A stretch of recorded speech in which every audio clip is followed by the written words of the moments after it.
and we're supposed to go to the authorities, services, and policies. When I say they, I'm talking about Spanier, Curley, and Schultz. Okay? Spanier, Curley, and Schultz. They did so 3 years before, and Frank alluded to that. They did so 3 years before when Ray Greekar, the investigation 3 years before. Again, Sandusky showering nude with a young boy. Okay, Greekar decided not to proceed with charges. Remember, there were two experts that testified. One said he's a pedophile. The other one said not so sure he's a pedophile.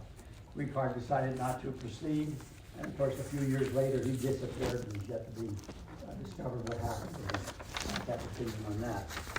But anyway, they made a deliberate decision not to report Sandusky upon learning of the sex abuse allegations of 2001. Now, they weren't revealed to the grand jury until 2011 or 2012. That was the McCreary allegation. As you recall, Frank mentioning McCreary, when he saw what he saw, reported it to Paternal. He wasn't as graphic and vivid as he was with some others, but he reported it to Paternal. And Paternal, as was required, reported to the next chain of command, which was the athletic director. He might have been the coach and a powerful coach, but the next chain of command was the athletic director.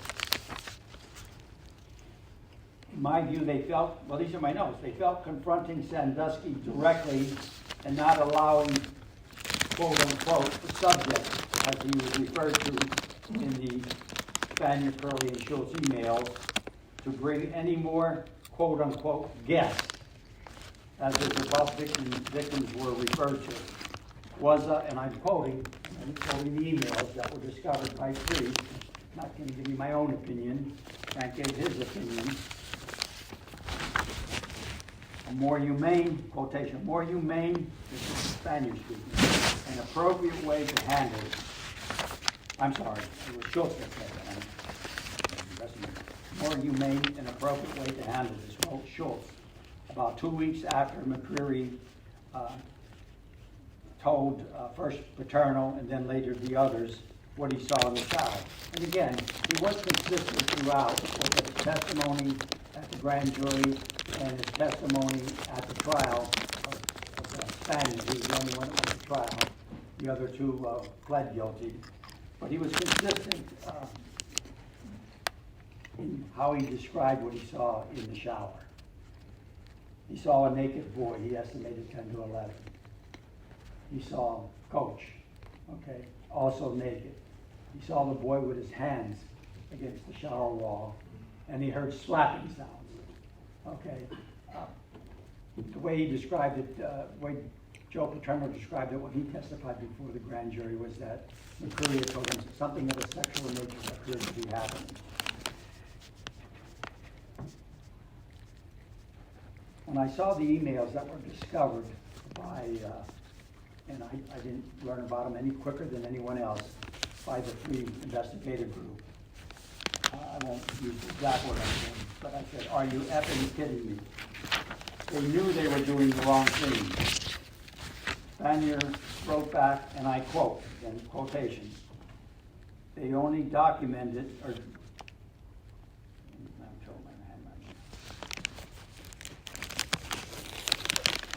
they only, I can't, nothing terrible. They only described for us the message to Sandusky isn't heard, and that we become more vulnerable for not reporting it. That's what Sandusky said. I mean, that's what Spanier said. That we will become more vulnerable if we don't report it. Curley initially wanted to turn over the allegations by McCreary to the authorities. Interestingly, not the police, like it did 3 years before, to the state police and also to the capital or the campus police. But in a later email, had a change of heart, and he says, and I quote, after giving it more thought and talking it over with Joe yesterday, I am uncomfortable with us agreeing with what we agreed to about the next step. I'm having trouble with going to anyone or everyone. I'm not sure which I wrote down here.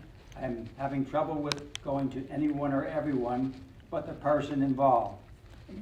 They never tried to determine who that boy was in the shower, that McCreary. Never tried. Spanier, Curley, and Schultz claimed up to the end that what they were told was being observed was horseplay. And when I read Spanier's book, I wrote this horse shit. Also, I wrote just recently what Spanier's book was called. I said I wasn't going to talk about myself. I did not agree with the NCAA Emirates sanctions. I mean, vacating the wins from 1988 to 2011. The players did nothing wrong. That made no sense to me whatsoever. Indicating that they could not go to postseason play for 4 years. I do think that Free or one of his people or more of his people made a mistake in communicating with Emmert from the NCAA. What did that have to do with his investigation and what transpired during that period of time? But those smoking gun emails, which Frank didn't get into it explicitly, and I wrote down as soon as I read them, I think convicted Spanier, Curley, and Schultz. Joe, as indicated by Frank, was not charged because he reported it up to the next chain of command. But I remember Joe said shortly before he died, and as I told you when I swore him in, I sensed there was something wrong. He had cancer, he died 4 months later, but he said he wished he would have done more. Let's get to the suicide in college. In the research she did send you and then clarified my definition of the legal concept of actual cause. Again, it's basically the but-for test. Actual causation requires proof that the injury, the suicide, would not have occurred but for the negligent conduct of the defendant or defendants. And I said, if you didn't receive any information as to interrogatory number 8, don't answer that question as far as monetary damages. I did not explain to you, I know I put in the very first class the burden of proof, preponderance of the evidence. The scales have to tip ever so slightly. When we discussed beyond a reasonable doubt, and actually I ran across an article about 2 weeks ago, some judges, federal and state, were actually persuaded to give percentages to those concepts beyond a reasonable doubt. And these judges, they would never charge a jury this way, but they basically said that they felt reasonable doubt was somewhere between 95 and 99%. Clear and convincing evidence, which is something that judges use to decide determination of criminal rights, or in that Lafferty case, with regard to whether there was undue influence, with regard to the will. The judges that responded, they were federal and state judges, said that's maybe 75%. Preponderance of the evidence, which means the scale tipped ever so slightly, those judges said they thought it was somewhere between 51 to 55%. You didn't have the benefit of hearing that explanation, not in that specific numerical percentages that I gave to the jury at that time. I also didn't explain comparative negligence laws in Pennsylvania. Basically, Charles Mahoney was found to be more than 50% negligent, in other words, 51%. There would be no recovery by the estate or by the parents. So I don't know how you want to do this. You fill those out, I could collect them, or we could just talk a little bit about it before we get into the grand jury. I think it's really ironic that colleges up to a certain point, probably long before this, when you get to college, there was a phrase in loco parentis. In this case, I find that the parents were negligent to a certain degree. I'm not going to put a percentage on it, but the culpability is increased, I believe, because of the positions that they held in the educational system. So they knew a lot of things that they were denying about their child and their daughter. And so if loco parentis was still an operative term of art. it would have been used, I think, in that prosecution to say, well, we did what a parent would do. Because, wait a minute, a parent would not do that. Well, they did. They just let it go. We don't want, the thing that got me the most was, he was captain of this, captain of that. He's going to go to law school. And then the picture of him in that $500 suit, as if he's already a barrister. Mm-hmm. He's just a kid. But they already have him, he's groomed, so nothing can get in the way, even suicide. Interesting. The in loco parentis came up during my meeting with the attorneys. They actually wanted me to charge that, and I would not do that. I didn't feel it was appropriate. I think it was relevant, quite frankly, to argue something like that back in chambers, but I would not charge the in loco parentis doctrine. That was in effect for many years, as you well Wasn't know. it, at that time, it was still? No, it was not. No, it was not. Anyone else? Excellent observation, comment. Anyone else? Go ahead. I totally agree with John. As I read over it, I thought, those parents are just as negligent as the school. Okay. Thank you. Anyone else? Tough case, though, wasn't it? I mean, the weeping, the recesses I had to take as a result of that. Okay. I just, in trying to find some sympathy for this counselor, I was a little torn because in this day and age, everything is a lawsuit. So if she phoned the parents, which she, morally, of course, we know that that should have been the case. But she gets in touch, she is not supposed to, she loses her job, she's involved in defending herself in a lawsuit, lots of money, and, I don't know what a person does, it's just kind of fighting against a winning cause. I consider the case the first impression. I received some criticism, some valid criticism, but I should not have let it go to trial. There was a motion for summary judgment that was filed by the defendants, by the college in Conroe, the college attorney, and also Richard, the psychiatrist. I decided to let it go to a jury. But quite frankly, if I would have said I would consider the summary judgment, and I would send it and send it up to the higher court to manipulate the outcome of the case. Yes. Were any precedents set in this judgment that is still used for similar prosecutions? Not legal precedents. A couple cases have settled. Rather than go to trial, a couple universities have settled, model settlements, as I recall. But this case, Allegheny College stood firm that they were not going to discuss settlement. We discussed that back in chambers. If there was a possibility, they said absolutely none. We did nothing wrong. Conrad did nothing wrong. They mentioned the parents' acts of omission and commission themselves. They pointed out that the young man was an adult. Local parentis did not apply to the college.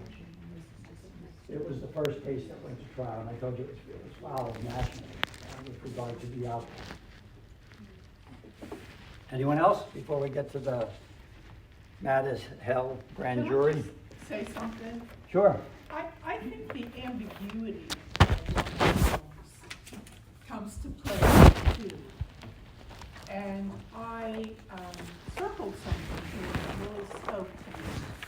And it has to do with the privacy laws. And at the trial, where they had somebody, I guess, testified. And they said, it's a complicated law. Schools may overreach and think they can't disclose info when they can. Talk about the privacy. Yes. When it comes to the Privacy Act, why would laws be written that have such a great level of ambiguity in them that they can't be interpreted? If a school which clearly the school didn't want to break the law. But I get the sense that some of them, wanted to reach out to the parents. It says, in here that some people did want to reach out. But, I can remember thinking when our youngest turned 13 and Geisinger, who we doctored with at the time, told us that we would need to get him to sign a waiver because at 13 he had the right to make his own medical decisions. Whoa. I can remember that clearly in the way that we felt. It's like, wait, what? We pay the insurance, we're the parents, but yet we had to get him to sign a waiver. So, there's so much that's broken in the system. So much. I'll go back on the verdict form, the original verdict form was answered no negligence as to Condrat, no negligence as to Dr. Richard. I thought it was possible they might get to the comparative negligence, but that they would, in my own view, that they would have found greater, more than 50%, 51% on Mahoney. That didn't happen. But I was told when they saw the jury selection and who was selected.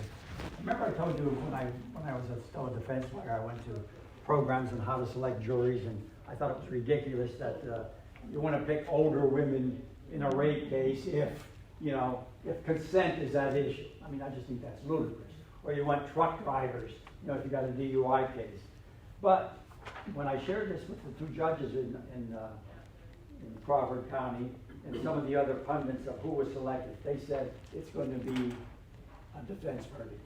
I won't use the names, but it was a plumbing and heating person, a wireman for General Electric, a line clearance technician, a retired high school teacher. She was the one that was the only one of the 12, Barbara Collins. The account rep, a registered nurse, a supervisor, a retired person, self-employed manufacturer's rep, a toolmaker, an accountant, and a production worker. The pundits said it was going to be a defense verdict. And I mean, not that they were being insensitive to all that was going on in that case.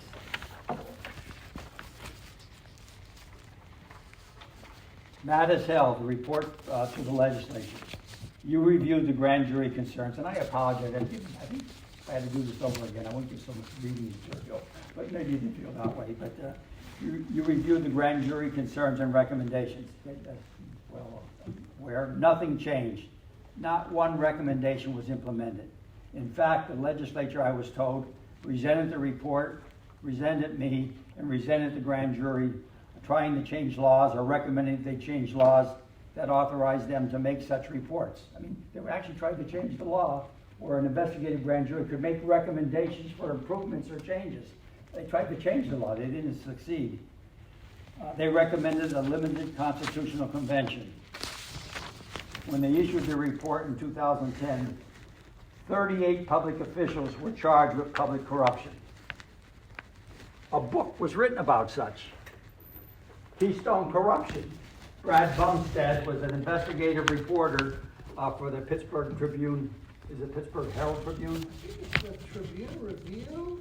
Pittsburgh Tribune Review, thank you, yes. And I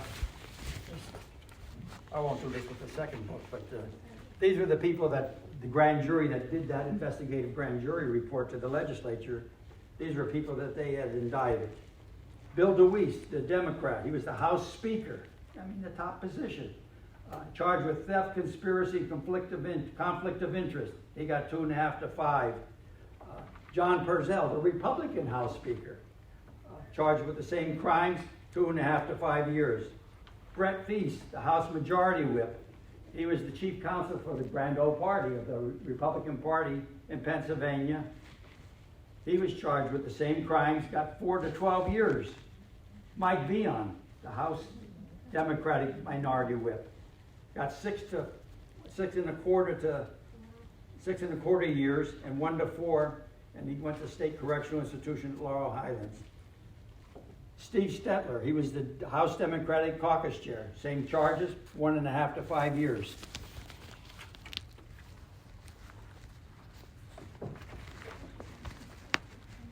By the fall of 2012, this was 2009, 2010, the grand jury that did all those investigations and recommended all those people be charged, and they were convicted either by trial or by jury, or they pled guilty. By the fall of 2012, 18 more Pennsylvania public officials were charged with public corruption. Again, most of them were for using their state money for campaigns and personal use. Book 2, Brad Bumstead. Keystone corruption continues. Cash payoffs. He also talked about the porn gate and the Kathleen Kane scandal, who was indicted and went to prison. The best statement that was made that I think encapsulated what was going on and the arrogance of the Pennsylvania state legislature, or many of them, was by Leanne Washington. Same type of crimes, and hers weren't the most serious offenses with regard to raising money. She was making her employees, 10 of them I think, raise money for her birthday. And don't care how you do it, just get me money. And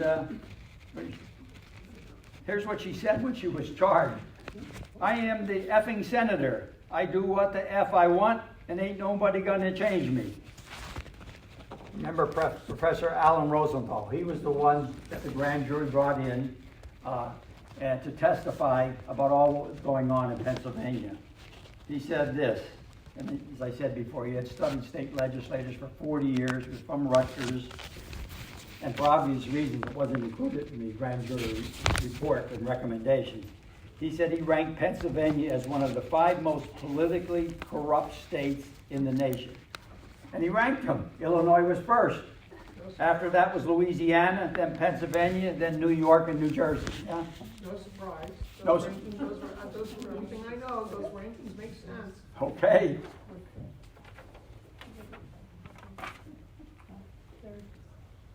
I had changed my mind a couple of years later about being against term limits. Here's my view right now. And yes, I'm jaded. I'm a boomer. I'm getting cranky. But I believe they should limit the terms. The House to 4 2-year terms. The Senate to 2 4-year terms. I mean, we limit the governor to two terms. I believe we should eliminate pensions and health benefits for the legislature. Pay only modest salary and travel expenses. I believe we should shrink the legislature, the size, to 200 or less. They tried to do that a few years ago. In 2018, they tried to narrow the legislature, not the Senate, which is 50, from 203 to 153. It went nowhere. I believe that they should eliminate caucuses or don't fund them, create bipartisan service departments such as human resources, info technology, printing, and mail departments. I really do believe we need to go back to citizen legislators, not career, mostly self-serving politicians, and there are many that are good, don't misunderstand what I'm saying here. But many of them had the attitude of Senator Washington. 10 states have full-time legislatures. Pennsylvania is one of them, of course. Right now they get $106,000 a year. That's just the salary, never mind the per diem and all the other perks and the health benefits and the cars and things like that. New Hampshire pays their legislature $100 a year. $100 a year, Now you may say we need to change the electoral college. The electoral college, I agree. Gerrymandering, redistricting, I agree that those kinds of changes should be made. But before we do that, I turn you over to Matthew. I'm going to do something that I initially wasn't going to do. I want to take you back to the summer of 1787. We were, remember I was a history teacher. Summer of 1787, Philadelphia. Okay, we had won the Revolutionary War, but we really were divided. We were not the United States of America. And that name they took, the Continental Congress took that a few years after, I think, the major battle that was won. But what do you think the population of the United States was in 1787? I guess. Hmm? Anyone? No? A million, Huh? a million overall. I just checked yesterday. Virginia at least had 600,000 or so people. I wanted to see what's the biggest difference between the biggest state and the smallest state, since we're still working on that premise. Thank you, in Matthew. some of our That's- institutions. That's correct. And So the total 5 fact- times that size, 3 million? I'm just going to guess 3 million. I didn't look up the Oh, overall you didn't look it size. up? Okay. Virginia alone was the biggest in 600,000 or so, unless I Okay. misread the statistics. So maybe 5 times that size. I don't know. 4 million. Close. There was actually a census Close. before we mandated a census every 10 years. I think it was after the victory in Yorktown that the states on their own decided to do a census before the Constitutional Convention. And the estimate was around 4 million people in the United States, the 13 states of former colonies. And Philadelphia was the largest city with 45,000 people. By comparison, if you went over to London, they had 1 million people. If you went to Paris, it was around 650,000 people. Philadelphia was the largest. There were 4 other cities that had around 10,000. Can anybody speculate what those 4 other cities were in those 13 states or colonies? Boston. Where else? New York. Baltimore. And one that did surprise me, Charleston. They were all around 10,000 people. The cast of characters that gathered in that hot summer, and there were reports that it was evidently about 30 years had been since the summer was so hot and humid in Philadelphia. But who gathered? 55 people. I got a kick out of how the pundits described those 55 people that were gathered in Philadelphia from May to September of 1787. They were described as well-read, well-bred, well-fed, and well-wed. 25 of them were slave owners. 1/2 of them were lawyers. They actually were 74 invited in the 13 states. It would have been Vermont, New Hampshire, Massachusetts, Rhode Island, Connecticut, New York, New Jersey, Pennsylvania, Delaware, Maryland, Virginia, and North and South Carolina. 1 state declined to attend. Which state was that?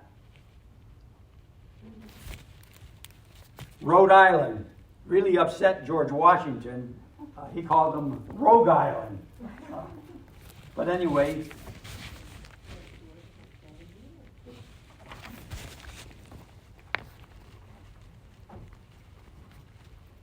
no women were invited. No blacks. No Native Americans. No working class. Who wasn't there? Jefferson was in France at the time in the middle of the French Revolution, and John Adams was in England. The key figures that were there were, of course, George Washington, who presided over the Constitutional Convention,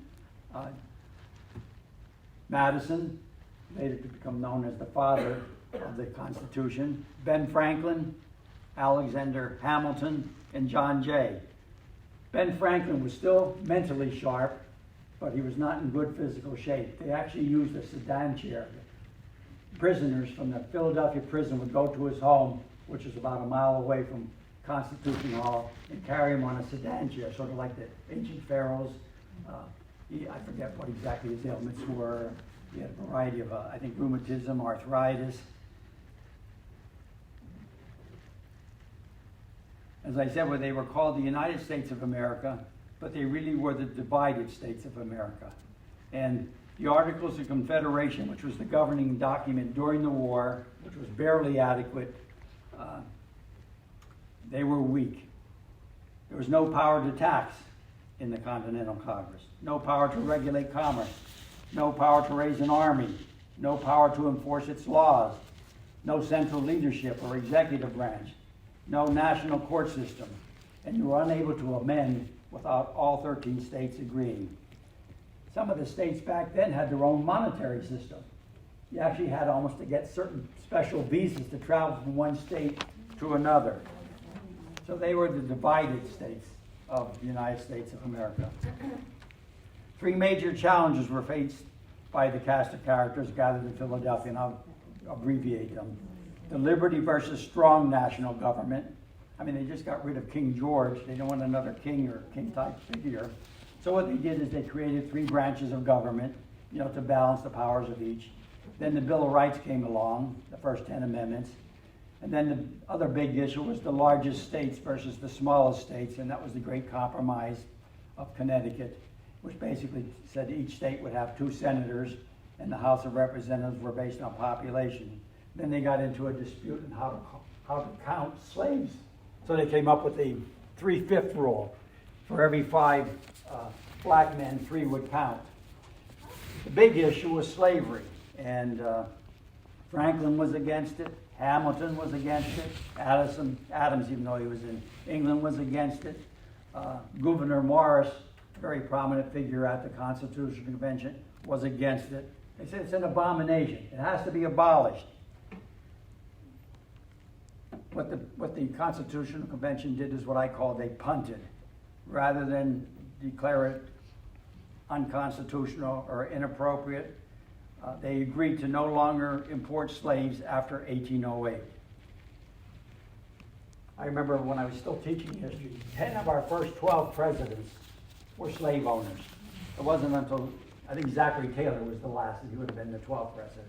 But 10 of our 12 presidents, the only one wasn't was John Adams and his son John Quincy Adams.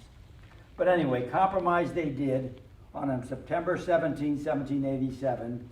39 of the 55 delegates signed. On April 30, 1989, we inaugurate another George Washington. On December 15, 1791, the Bill of Rights was ratified. I found a quote by King George when he learned that George Washington was going to resign after 2 terms. He said, if he does that, he will be the greatest man in the history of the world.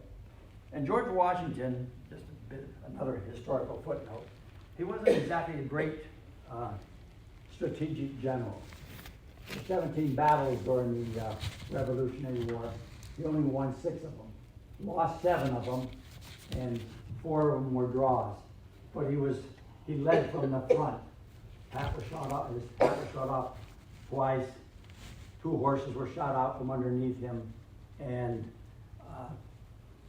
I think his clothing had shown bullet wounds on 4 different occasions. He is a great man in my view, and by stepping down after 2 terms, he surprised a lot of people. How did they describe the Constitution when it was enacted? The miracle of Philadelphia, the Ark of the People's Covenant. The best comment about the new Constitution came from my favorite historic figure, B.Franklin, who was asked about the Constitution and what it provided, and I quote, "A republic if you can keep it." Just a happenstance that a couple days ago, there was a newspaper article, March 27, 2024, will we ever amend the Constitution again? And they said, actually, yes. History provides both hope and a firm yes. Matthew and I were talking the other night about what he was going to discuss. And in my view, the last substantive constitutional amendment, not the one that prohibited them from raising their salaries and getting the benefit of those raises, but was the one in 1971 that lowered the voting age to 18. And then the other one, in my view, was when they allowed women to vote in 1920. I mean, African Americans were given the right to vote in 1865. It took about how many years until they finally gave women the right to vote. Anyway, the article writer says we're now more than 5 decades past the prior wage last amendment in 1971. He acknowledged amendments won't happen this or next year, but maybe in 7 or 8 or perhaps 13 when we celebrate the 260th anniversary. So Matthew gave his handout. When I was talking with him the other night, these were the 5 substantive areas I asked him to discuss. Why do you refer to yourself as a constitutional reformist? He also said, since 2010, obstructionism is the new modus operandi in our country. He also said, end-time evangelists have co-opted our system of government. Democracy is becoming less and less appealing. I said, explain that. I don't understand why our national sport is no longer baseball. Well, I do, but how he's tying that into the politics of today and the past, I'm not sure. And then my other thing was, how can we lead our way to constitutional reform? So I told you, last time I had Matthew here, the grand jury said, the class said that I didn't give him enough time. He's going to do his presentation. He's employed by the Northumberland County Behavioral Health Department, Human Services essentially. He's a system analyst, information technologist, self-described constitutional reformist. He got a degree at my alma mater, Bloomsburg University, in computer forensics. I think that was his major. Criminology and political science were his two minors. Matthew's a millennial. As I said before, I'm kind of a jaded boomer. He's trying to get me to write a book with him called All Kinds of Games. I don't know if I'll ever get to that book. I'm slowing down, getting lazier as I get older. But anyway, Matthew, go ahead.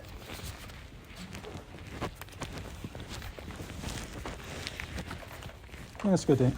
Splitting it half and half should be just enough to cover most of the, pick up most of the threads that he's laying out.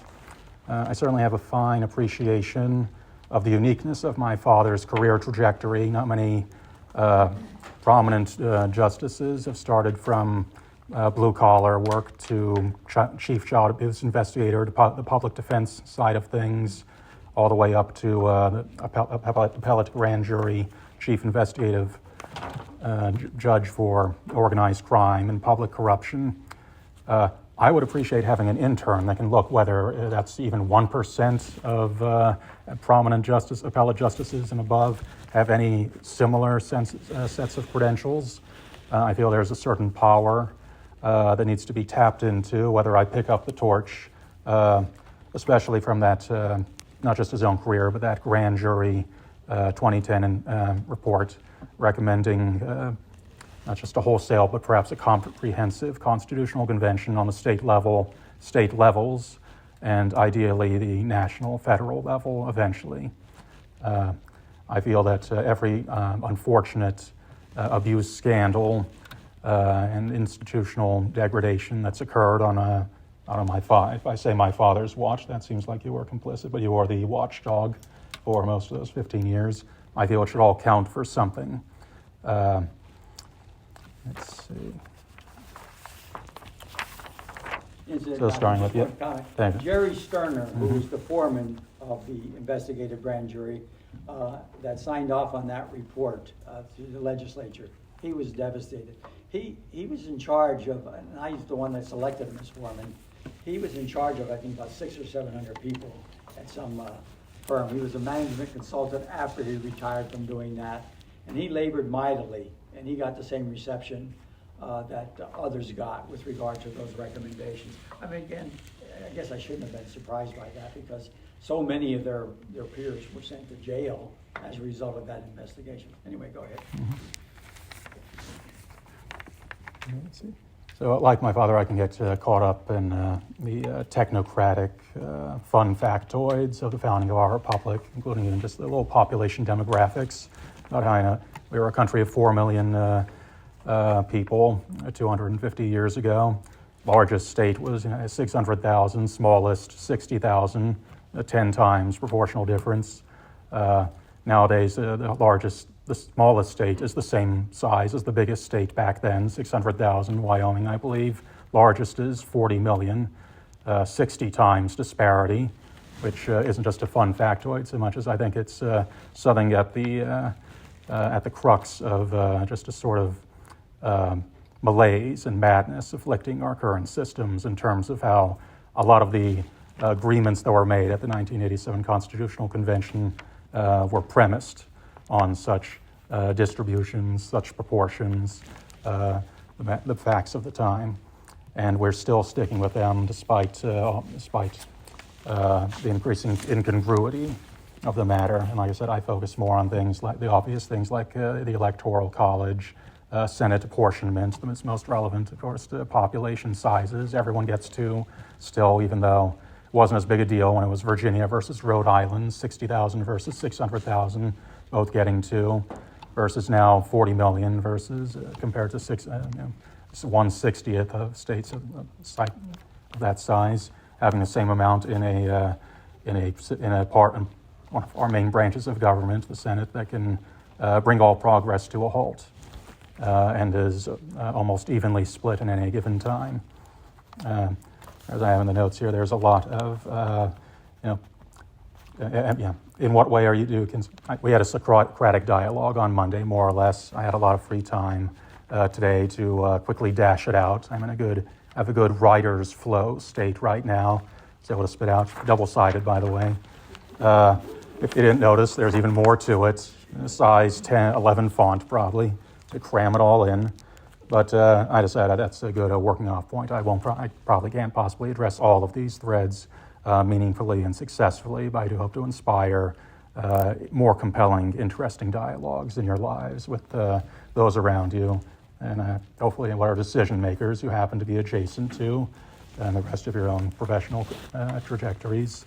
You never know what can make a difference. I think we have to work with every thread we have here to actually engineer a more appealing future. So again, in what way do you consider yourself a constitutional reformist? And again, at first he asked me a constitutionalist. He kind of misread my arbitrary little Facebook profile. Constitutionalist implies, a sort of a deism, of a sort of looking to the founding fathers as having had all the answers. Dives right directly into one of our by far most dominant Supreme Court judicial philosophy of originalism, or at least 5 of those 6 guys on the one side seem to subscribe to it meaningfully at any given time, in any given decision. And I said so many of their decisions and compromises that were made, spearheaded to a great extent by Benjamin Franklin specifically, if you pay close attention to the literature at the time of what was going on, of the actual wheels being greased back then. Old Ben in his late 70s, I'd imagine at that point, had a big part in getting something accomplished, of at least succeeding in everyone not walking away. And it was there were some compromises that he found odious, as probably our most gracious former slaveholder, founding father. I think he was uncomfortable by the idea, as proven over the course of his life, that slaves had the same mental architecture as any slave owner. I think it made him uncomfortable, and there was only so much time. He had a good apprenticeship program in the literary field of print pressing and such, an actual proper apprenticeship program, not in the sense of like Florida trying to suggest in recent legislation that or other southern states trying to gloss that over by saying that slaves stood to benefit a good amount from the institution of slavery. Maybe that was only the case with certain high-minded individuals like Benjamin Franklin, by my appraisal, who, again, not to focus too much on him, but he was someone that, again, made it a point to get something accomplished in that sweltering statehouse in 1787, because they wanted to get out of it in, a week or less. How many days was that convention?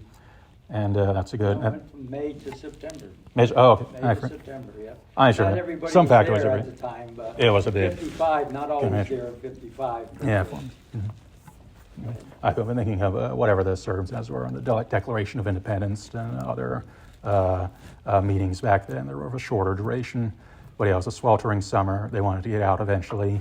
Certain things like the 3/5 compromise, electoral college, and what's another one of the big ones, Senate apportionment, all these little ratios and proportional distributions of power were settled back then and not revisited since.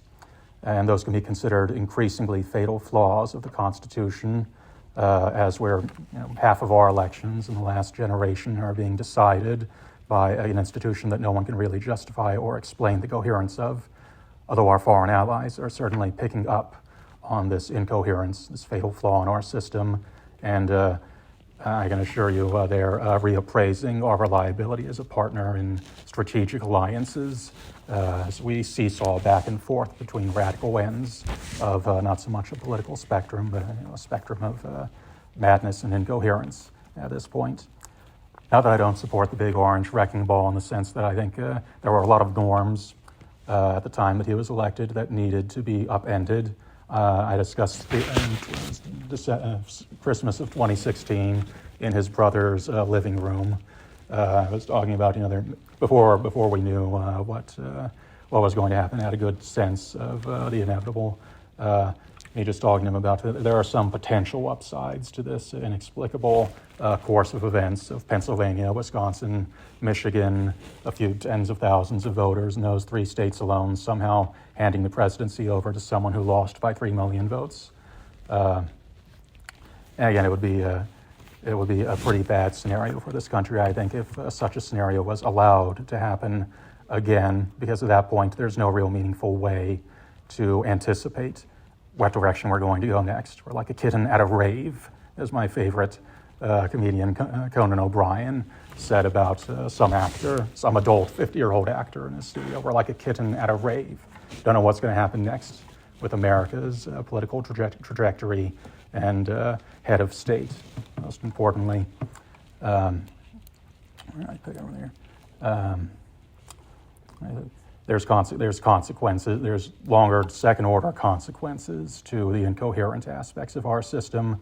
But besides these fatal flaws, there are also, if you want to call it a saving grace, or I probably have the exact term here, some course corrections that were just almost included as an afterthought, the idea that there will be future constitutional conventions to come, rather than just the amendment, narrowly focused process of constitutional amendments, something more wholesale.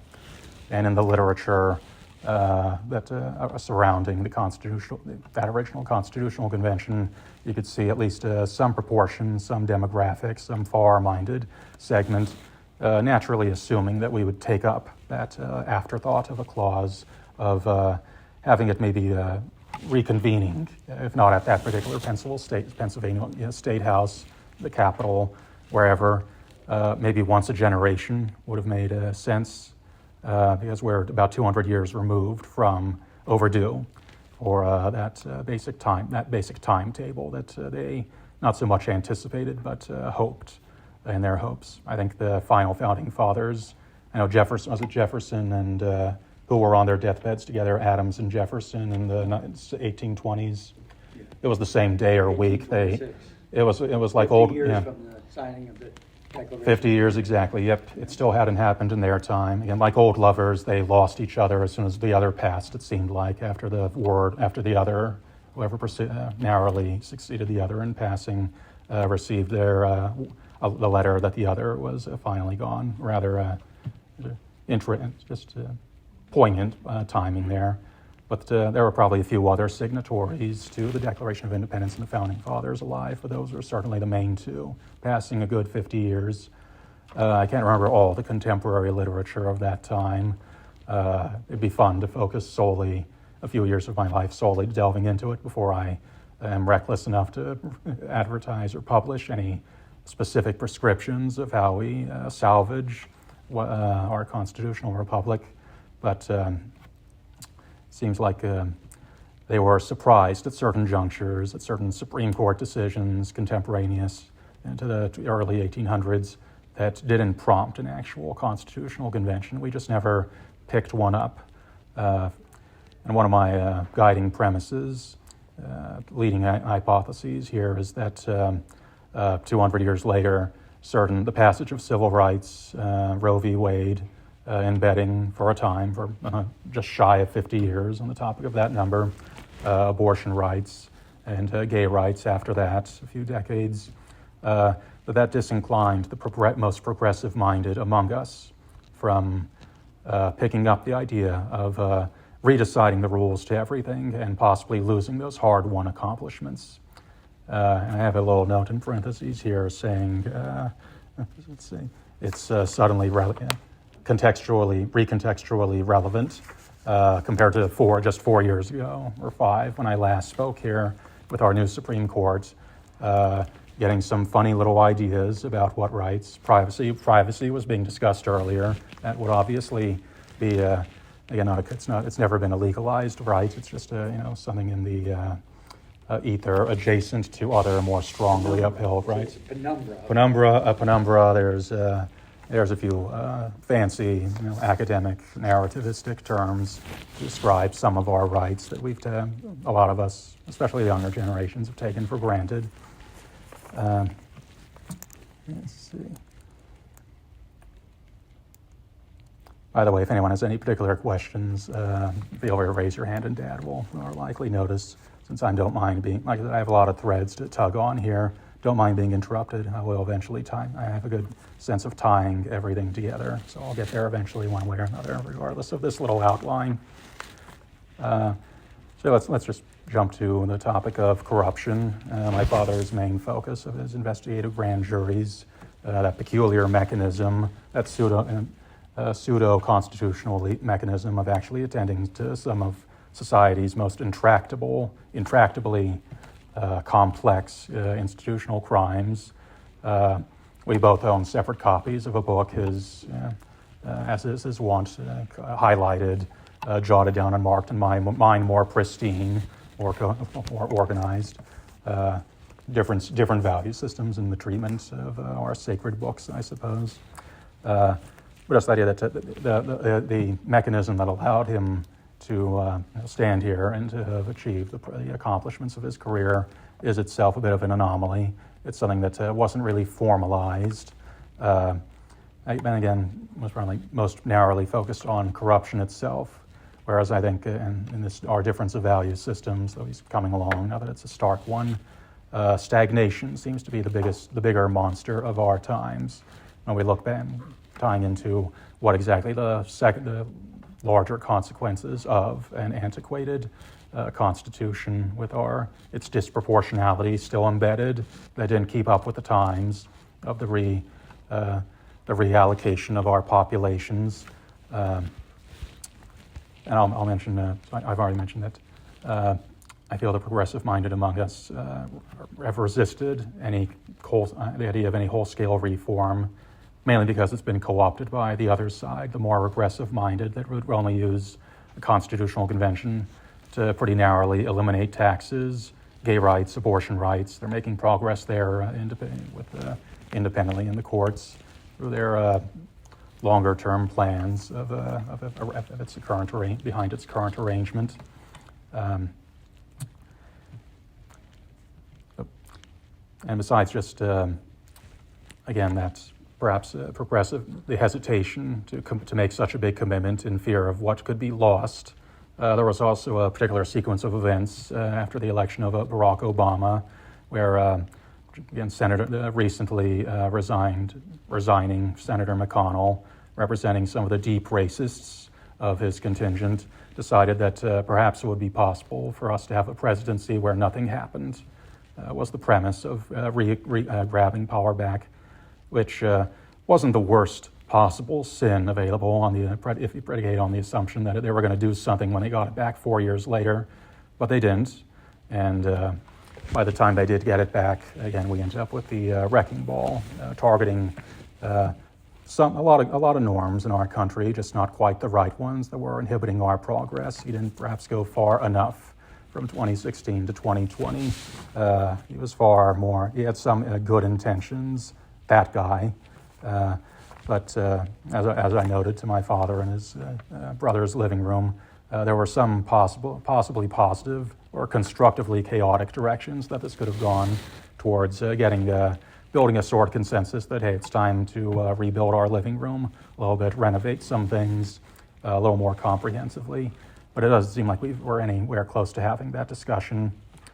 Would have been what I said 4 years ago, that there's no real work there. But as I've noted, we've lost and might be on the precipice of losing a few other fundamental core non-constitutional rights that we may wish to see protected, besides there being, not that there's and this is a philosophical matter, it's not that we may ever be able to agree, maybe 50 to 60% of this country at most could agree that there are unambiguous goods to any particular right in terms of how polarized our politics are, how impossible it seems to build a consensus. So towards the end of my outlines here, of my points here, I do consider the aspect that we have to target have a compelling narrative. We have to have a more engaging reason than just unambiguously good things to actually make any progress in this country. A very, very abstract thought surrounded that's kind of the culmination of most of my meditations. Ambiguously good things are no longer considered worth pursuing in this country due to a variety of again, downstream pathologies from the lack of progress that's been made in over a generation, again, since the presidency of the reactionary reaction to the presidency of Barack Obama in 2010, and then a year later, exactly 1 year later, a year into his presidency and first term, the passing of Citizens United. I believe he's already spoke at other sessions about considering it one of the worst decisions. One of the Deplos, top 5. Corporations have speech rights, dark money. The other was the Dobbs case, of course, Roe v. Wade being overturned. And the other one was the Heller case with regard to the right to bear arms being an individual right as compared to the way it was being determined by 3 prior Supreme Court decisions that it was not an individual right. It had to do with the National Guard and the concern about the powerful federal backwind. Matter of fact, never mind, no, I'm interrupting you. That's what I'm just checking the bonus, to pace myself a little. I'm on track, I believe, to cover just about all of this. Of course, we can pretty fairly appraise the larger consequence of Citizens United, as shown in the scurrilous details of the Clarence Thomas adjacent scandals and implications behind them.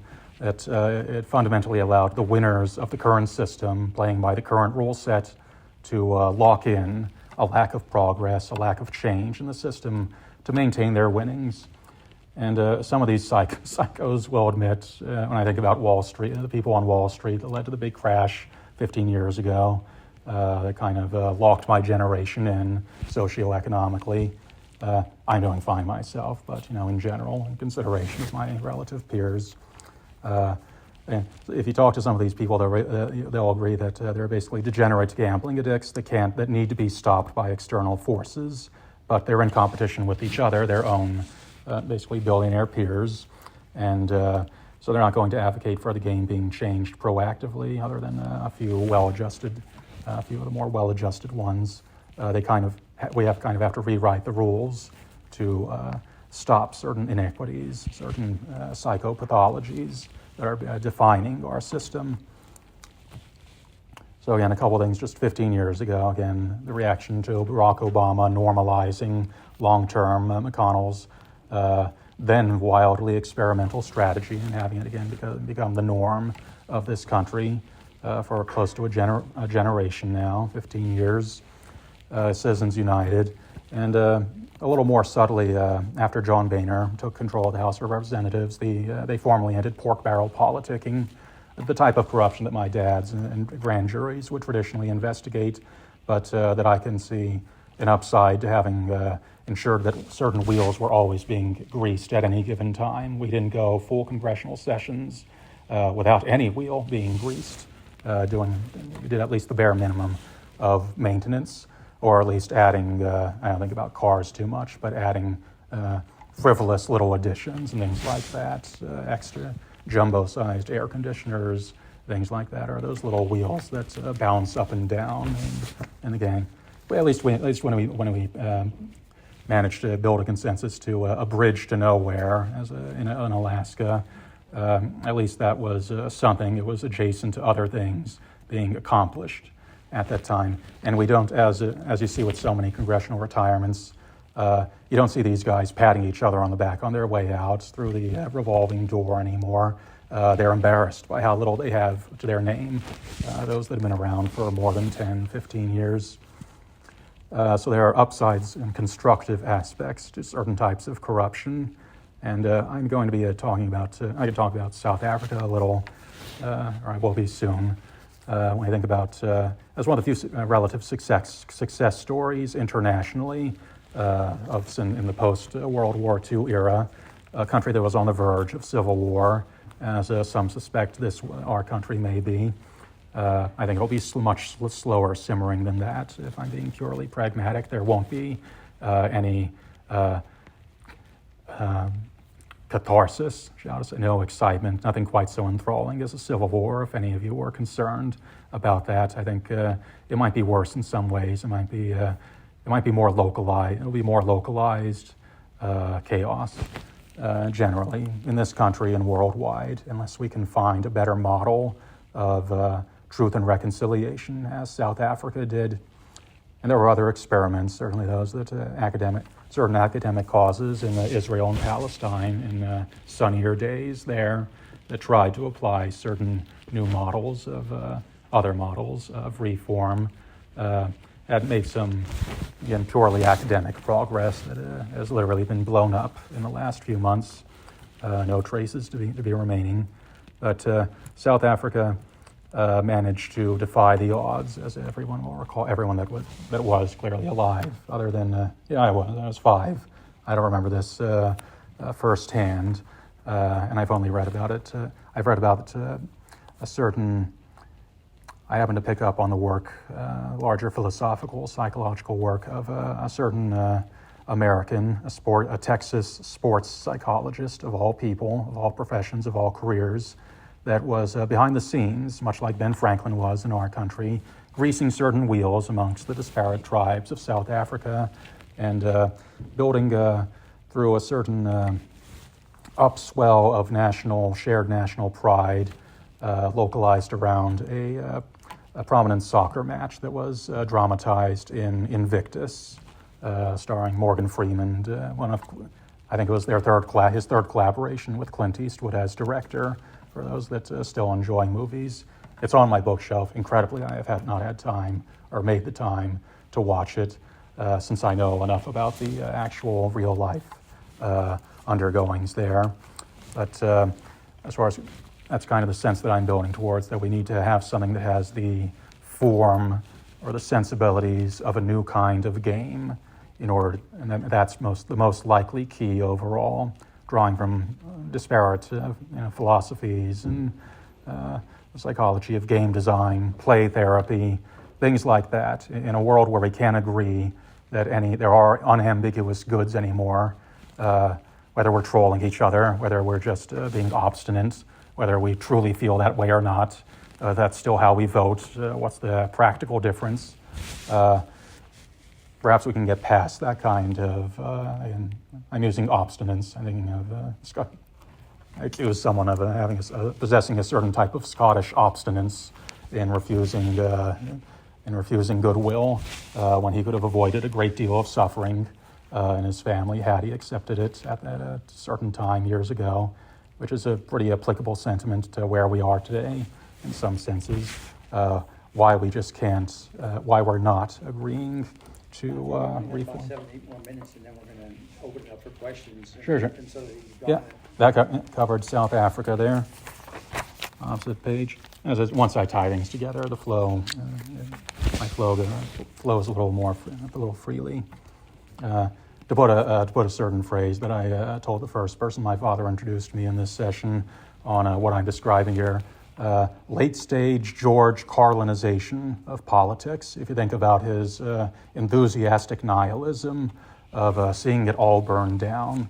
And it used to be only our craziest associates and acquaintances could be said to have such a mindset, but it is spreading like a virus across a range, surprisingly disparate range of mentalities, of personalities, as we've noticed in our peer groups, and who we can or can't invite to our Thanksgiving tables anymore. The late-stage George Carlinization of politics. He was self-aware about it. He was a sweet guy in person, as you recall. Again, probably my second favorite comedian next to Norm Macdonald. Robin Williams, more of an actor. People like that. I have a good sense of humor about these things. I can appreciate the darkness of our times, call it out, and I can be optimistic about certain things, about how we get past not just that one factor, that rampant nihilism, but on a more organized sense, the fact, and that was one of the philosophical questions here, how is it a problem that the mechanisms of governance and reform are disproportionately controlled over time, not just by post-retirement age statesmen with little concept of the problems of today or an inclination to solve them, but even a growing contingent of pro-hellfire, end-time evangelicals, those that look to the mass flooding from global warming and our more routine seasonal or year-long wildfires and the turmoil in the Middle East as unambiguously good things, according to their own increasingly perverse value systems. And not to be conspiratorial, but if you pay close attention, people that were previously kept away from the steering committees, from the adult share in our committees, in our institutions up until 6 or 7 years ago, are increasingly having their say at long last. Besides just there being the more conventional obstacles to progress, to reform, the current winners of the game. Perhaps we need to come to terms with the fact that is anyone really winning anymore? Is the number in the billionaires' bank accounts, does it count as anything more than a video game high score? Perhaps in leveraging that to perhaps convince them that there is a more compelling game we could be playing with each other while there's still time, while we still can indulge the concepts of games. Let's see. Leading into, on a hopefully lighter note than that previous question about pro-hellfire, anti-evangelicalism.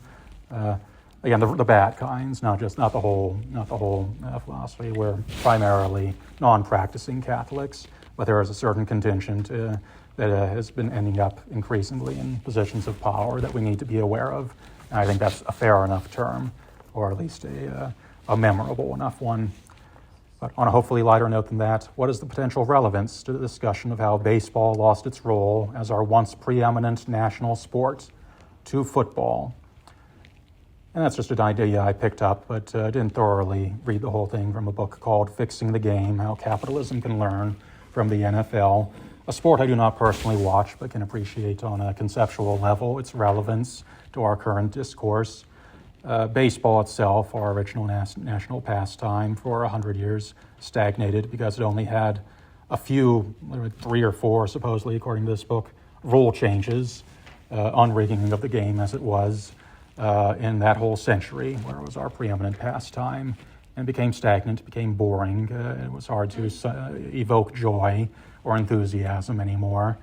And so we moved on to the NFL, a more vibrant and dynamic sports administration that factored in a wider range of interests in its stakeholders.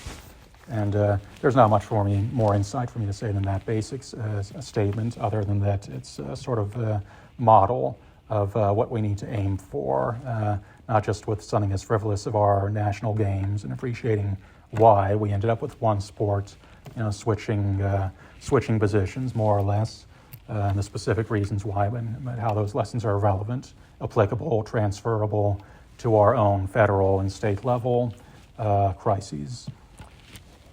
Let's see, covered South Africa.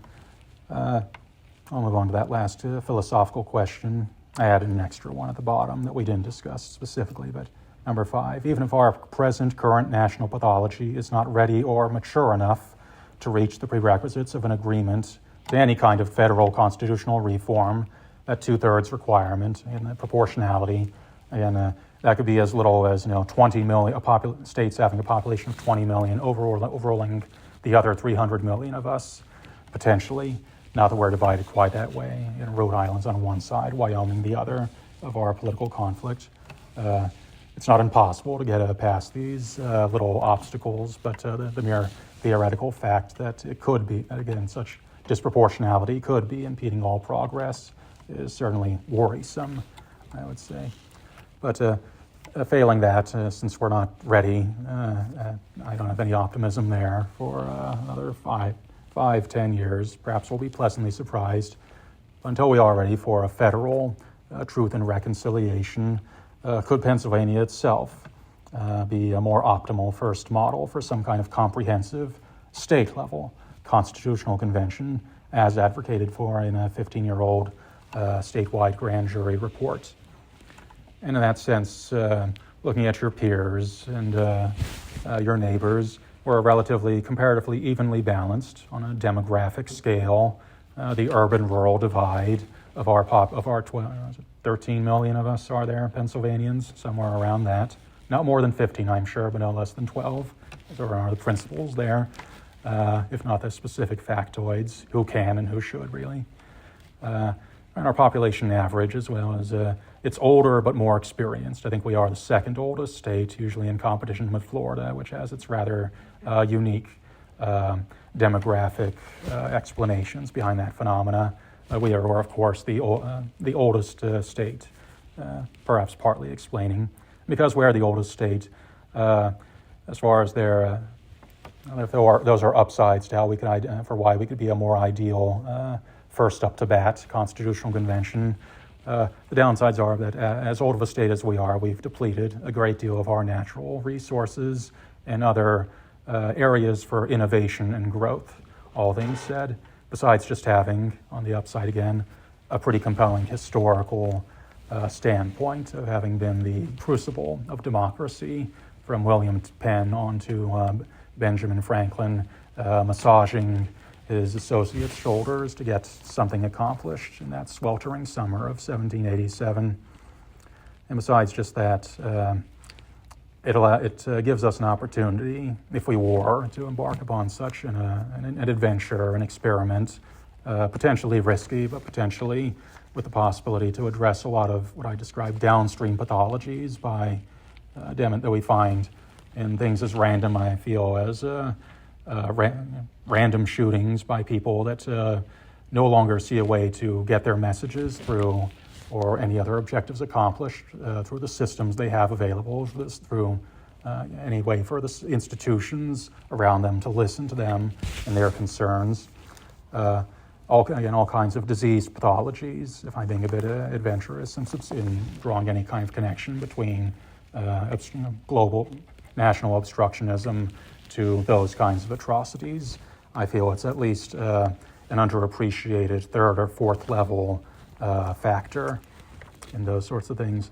But thinking about everything that I can only assume or presume that my father's covered over his last lectures, every smaller scale, quaint scandal compared to the issues I've been talking about and alluding to, that domino effect of institutional breakdowns that occurred more or less from the Penn State scandal.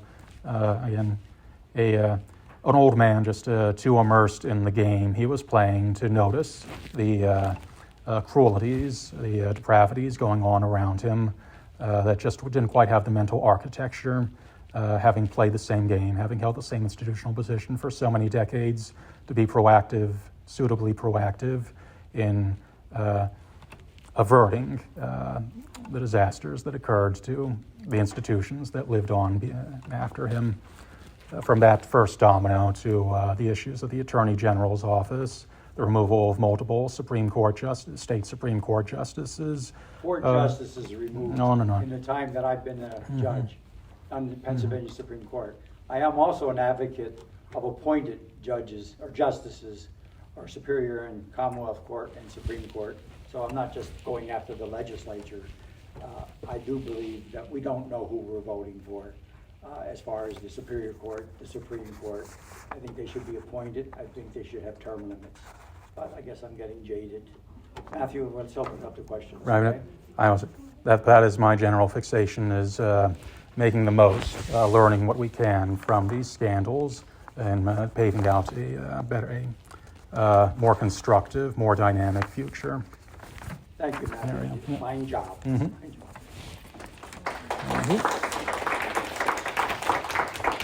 Questions, comments about the grand jury report, recommendations, my observations? And if we have time, I can spitball a model. I can improvise one of what exactly I'm talking about or aspiring to, what the contours of a potential national level constitutional convention might be eventually, for a lack of any other questions. But that's just one course. I think my last note here is that it's quite open-ended to discussion, more so than you would believe, than you might assume in the mechanics of our current constitution about what a convention is meant to be or supposed to be. I think the comment, Matthew did pick up on it, maybe last night or the night before, about that 3/5 rule. 3 of every 5 black Americans would be found. Maybe I said, Matthew, you need a 3/5 rule if you want the male vote don't know how we would implement that, but maybe if only 3 out of 5 men votes were counted. I'm just astounded that there's 35 nations, of the 193, have women as president. We get to have one, but for the electoral college, we would have Hillary Clinton. But when you look around the world, I mean, even Pakistan, and all Muslim countries, there's Photo was elected Prime Minister of Pakistan. You know, England has had 4 prime ministers, starting with Margaret Thatcher. Jessica Ardern down in New Zealand, I forget the gal's name, down in Australia. It's time for a woman president. I'm not saying it's the panacea. I'm not saying it's going to resolve the problem because of the institutional problems that I think we have. But anyway, let's open it up. I want to thank you very much for being part of this class. Let me make a couple of observations. First, if we really wanted to have a meaningful change in the country, we would immediately switch to a parliamentary style democracy. Chances of happening 0. Point number 2, whatever we do in the last couple of decades, let's suppose I get the Congress to pass a law regulating widgets. No sooner is the law passed than people go into a room, how can we game this law to take advantage of the new law regulating widgets? This has been going on actively probably since I've been an adult, which goes back about half a century. And the last observation I would make is, it's my impression that the way the political system works now generally, in most cases, if you tell the politician, here's your choice, A, it will do the most good for the most people, it's almost certainly going to cost you the next election. You do B, which is going to harm somebody in some way, you're going to get lots of cash, and you're going to win the next election. Premise B is going to take the cake 90-some% of the time, and without giving you the names, from living here in this state and living in the West, I can think immediately of about a handful of politicians who decided for choice A, and in the next election they were out. And that's where we are.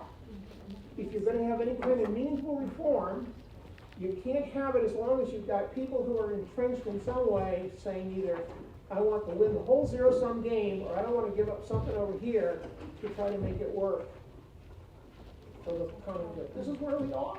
Good observations, Wayne. Ladies? Well, when you talk about looking at a constitutional convention and implementing some new ideas, you upset the apple cart. The powers that be in our country are built around the industrial complex, the corporate complex, and the degree to which our legislatures have been undermined, and the point we've come to since 2016, where many of those undermined representatives and senators make no bones about the fact that we're on the take. Everybody takes a piece. It's like going to a third world country where everybody takes bribes. And so what you run up against is capitalism. Eventually you run up against capitalism where everything boils down to increasing profit. And it's at the root of everything, really. I mean, you talk about where women are in our society today. I think that part is going to somewhat take care of itself, but it's going to be through violence. Because white men, there's this large contingent of white men who are extraordinarily dissatisfied with themselves and with the way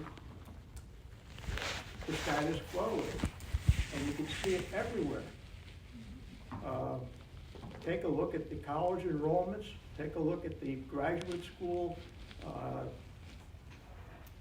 graduates. It's becoming more and more female.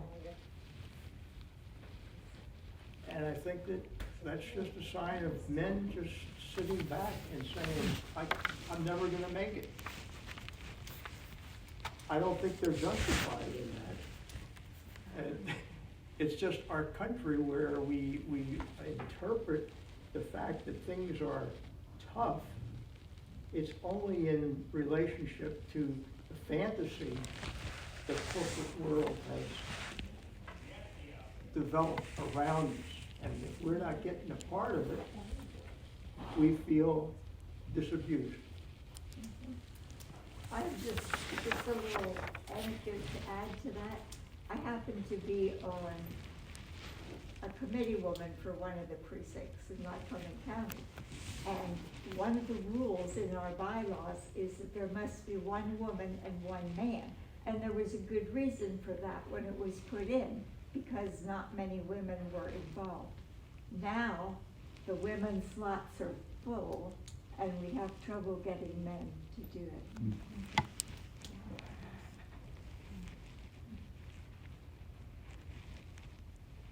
Thank you very much.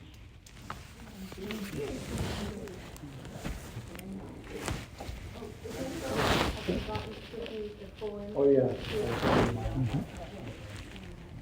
Evaluation forms. Thank you very much. Thank you.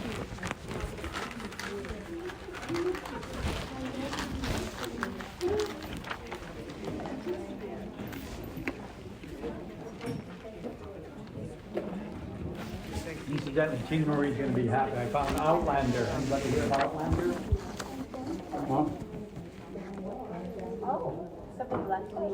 No? No, I got it at the Union County Library. Yeah. Season 6. No, I just took it out. I just checked it out. Somebody uses the library. I love this library here. Oh, I saw the first 5 seasons, but this is season 6. Okay. Season 7's coming out, I think, in May or June or something like that. Yeah. Tina Marie wants to go to a lot of the sites where Outlander was filmed in Scotland. Yeah. I want to go to other places besides that. But...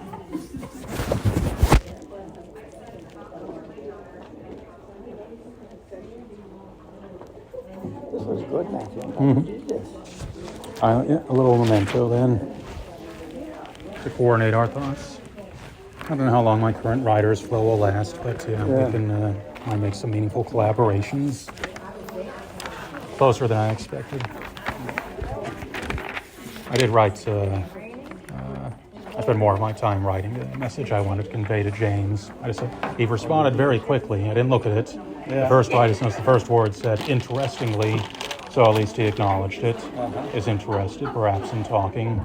On the off chance that he's going to include, it's still not ready. Didn't want to damper my flow, so I've set it aside. But yeah, be interested in that after dinner then. Siam in a half hour. Not before though, so. Yep, I think there were certain things I had to kill time. Just stop at the library. Yeah, let's do that. Have you ever been to the Union County Library? I can't remember, probably, but... Oh, okay. Yeah. All of us? Confer, huh? Thank you so much. Tim Alberta's book? This was Which one? so Kingdom of Power and the Glory. Kingdom of Power and the Glory? I'll put it on my list. Evangelicals in the time of extremism. It's a factor we need to consider amongst all the others, not just the winners and being entrenched and not wanting to change the rules of the game. That may not even be our biggest concern. Can we find a more enthralling narrative thread to agree to tug on, more or less? That's my overall. It's like you want the Bible right there with the Constitution. Exactly, yeah. And related to originalism and why we deify the grounding fathers, it's all sort of connected. I didn't mention it explicitly. If you read everything, somehow read everything in 5 minutes, some of these things will connect. And I think in almost any well-read person's mind, where I'm going, what I'm trying to praise. It's interesting in the book, he mentions somebody from Lewistown, Pennsylvania, If it's Pennsylvania, then it's certainly obligatory, even if it's still $30 and not an ebook that I can steal somewhere, as men of my generation more often do, us students. Well, but the problem is it's not easy to page back. I know. You know Well, I think I need hearing aids. It was so interesting, but Oh, I thank think they should provide a mic for classes. You know? I think this would have worked, but I feel I'm a better projector than I am Looking than I into once that, was. yeah. And I didn't want to. There's feedback issues, screeches, unpleasant things. If there's anyone with hearing aids, I feel like sometimes the acoustics that's bouncing around, it makes it worse. I think it would But be that's helpful. okay. They're a wonderful thing. Yeah, but I think it would be helpful for the group. Well, keep that in mind. We can play with you. This is the first time I've been here since this is my second time in Lewisburg since the start of COVID. Oh, I know. Oh, I'm IT. It could just theoretically be my job if no one else is around. I'm pretty like, why am I the one advocating for constitution? MIT, did I hear you say? No, just IT, into information technology. Oh, I was thinking my daughter-in-law did MIT, and I'm thinking that would be interesting. There's Information technology generalist, which is mainly what I am, a dilettante, a multidisciplinarian. And your book was? It's called The Kingdom, the Power, and the Glory. It sounds familiar. There's a lot of Fairly literature. new. And so I'm the sort of person that will read a description, Wikipedia or otherwise, and then I'll tie it together and decide how far, what's the top 50 books I should address if I ever had a nice little vacation. There you go. Yeah. Kingdom of the Power and the Glory. Yep, that sounds. I may have heard on MSNBC. Wondered And yet, it must. why those people think the way they do. There's a chance I own it. I swear to God. If it's more than a year old, there's a small chance it's in my library already. Well, yes, thank you then. I'll give that in mind. For your presentation. Happy to have you. Hey, thank you. Of course, yeah. This was engaging and fun for me. I've been in a flow state recently, so spilled out. Rather easy. Well, but the thing is, you know this as well as I. The human condition is so much is based on just fear. I am as jaded as anyone in understanding, because I came from a similar place and mindset. Thank you. Yeah. And I can account for most of it, and I think a lot of this is going back to a pre-fear mindset of the games you invented in your childhood. Dad had like Red Rover, King of the Hill, a bunch of the things that are inexplicable to my generation, because we are 2 generations apart. Go back to that mindset of open possibility, where the rules could be open-ended for a brief period of time. We might be able to reach a consensus similar to that, more likely than any other single consensus we might make, whether that's considering those that are already in power, or think they have meaningful amounts of power or gains. That is anyone really winning the game as it's written right now? Maybe we could stand. And if you're of the political engineers and scientists actually trying to implement this, South Africa is right there when Nelson Mandela or Morgan Freeman in the dramatization just led to an upswell in national unity based around whatever the international soccer tournament was. I think his first year in office. Yeah. And people, as you said, people should either read the book or see the movie Invictus. It's powerful. I'm sure. It really is so funny. I'm sure I have both. I know I do. I know I have the movie for sure. I must have bought the book as well. Yeah. But there is only so much time, and at least I know where it can fit in. Yeah. If there's ever a time where it's especially relevant, it's there. Or if I have the time for a little vacation, as I was telling the last person, and I told Asian, the last guy that recommended me a book on the evangelical aspect that I was talking about. Well, yeah, maybe I will. Yeah, I'll make some more room. Right. It's commitment anxiety. Yeah. How many streaming services do you have on your TV or that were installed? It's too much. That's too much. And I can still afford cable, so I do. I keep it. So on top of each other, it's just too many options. That's right. Yeah. Hey, thank you. Of course, Appreciate it. This was quite fun for me.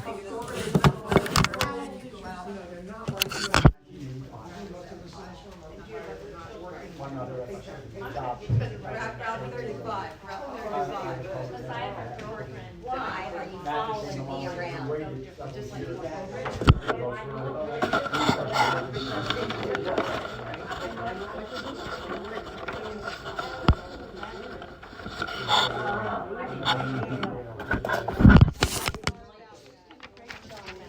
Thank you. My eye was mainly drawn to you because you had the happiest face. I think. Well, Not that that matters, but I enjoyed oh, it. thank This you. is pretty deep for me, but I It is. appreciated all the work that you did and that your enthusiasm, and I'm sure your father's life and career has really been a guide for you, you know? I think we're just in the biggest mess. I mean, I'm 76 years old and I've got 2 grandkids, 7 and 5, and it keeps me awake it right, because I don't know how we get out of this mess that we're in right now. So I hope you can throw some pebbles into the pond. And After deep consideration of, since maybe there's only one chance, maybe it's one of these things we can only aspire to once before it's corrupted or co-opted, but I am pretty fearless in engaging in the most horrible aspects of our discourses and have a good enough sense of humor. We need that. And that's part of the, and it's a sort of flow where I can say, okay, maybe you don't like good things. Maybe we can't agree to good things anymore. But is anyone actually winning the game as it's written right now?